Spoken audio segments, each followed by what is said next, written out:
Bismillahirrahmanirrahim. Assalamualaikum warahmatullahi wabarakatuh. Alhamdulillah wa kafa, wassalatu wassalamu ala nabiyil mustafa wa ala alihi wa sahbihi ahli sidqi wal wafa. Segala puji bagi Allah subhanahu wa ta'ala yang telah memberikan kita nikmat-nikmatnya, di antaranya nikmat iman dan nikmat sehat, sehingga kita dapat berkumpul di masjid yang insyaallah dirahmati Allah subhanahu wa ta'ala ini. Jamaah salat subuh Masjid Darul Abrar yang insyaallah dirahmati oleh Allah subhanahu wa ta'ala. Berdirinya saya di sini ingin membacakan hadis dari Rasulullah sallallahu alaihi wasallam yang berjudul Bersahabat dengan Al-Quran. Dari Umamah, Rasulullah sallallahu alaihi wasallam bersabda, "Iqra'ul Qur'ana fa innahu ya'ti yaumal qiyamati syafi'an li ashabi." Bacalah Al-Quran karena ia akan datang pada hari kiamat sebagai syafaat bagi para sahabatnya. Hadis riwayat Muslim nomor 804. Isi kandungan hadis. Rasulullah sallallahu alaihi wasallam dalam hadis di atas memerintahkan kepada kita untuk membaca Al-Quran, sehingga kelak Al-Quran yang telah kita baca tersebut akan menghampiri guna memberi syafaat kepada kita yang selaku sahabatnya.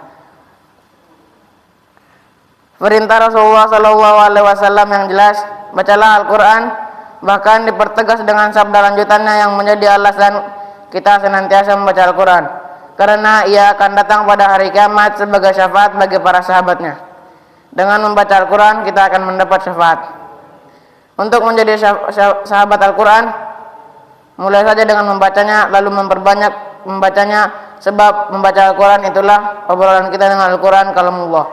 Bacalah seakan-akan Allah sedang berbicara dengan kita melalui kalamnya.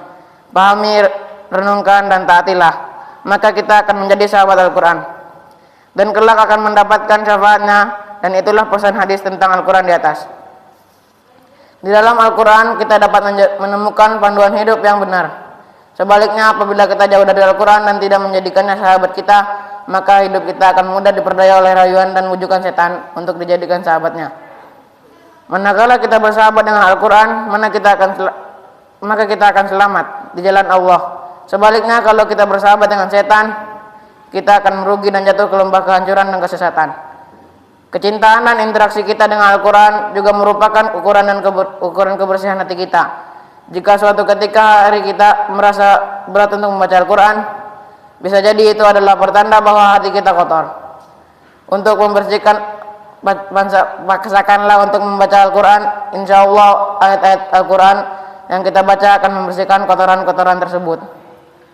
Ayat Al-Quran yang berkaitan dengan hadis. Allah subhanahu wa ta'ala berfirman, "Wa man ya'shu an dzikrir rahmani nuqayyid lahu syaitana fahuwa lahu qarin."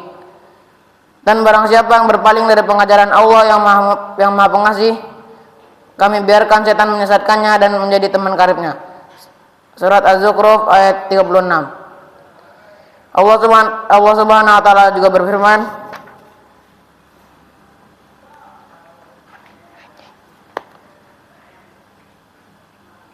"Ya ayyuhan nasu qad ja'atkum mau'izatun min rabbikum wa syifaa'un lima fis sudur wa hudaw wa rahmatul lil mu'minin." Wahai manusia, sungguh telah datang kepadamu ajaran Al-Quran dari Tuhanmu, penyembuh bagi penyakit yang ada dalam hati dan petunjuk serta rahmat bagi orang-orang beriman. Surat Yunus ayat 57. Jamaah Masjid Darul Abrar yang dirahmati Allah subhanahu wa ta'ala, sekian dari saya. Sebelum kita tutup pembacaan hadis kali ini, mari kita bermunajat kepada Allah subhanahu wa ta'ala. Bismillahirrahmanirrahim. Alhamdulillahirabbil alamin, hamdan yuafi ni'amahu wa yukafi'ul mazidah. Ya Rabbana lakal hamdu wa lakas syukru kama yanbaghi li jalali wajhikal karim wa 'azimi sultanik. Allahumma shalli wa sallim ala sayyidina Muhammadin wa ala ali sayyidina Muhammad.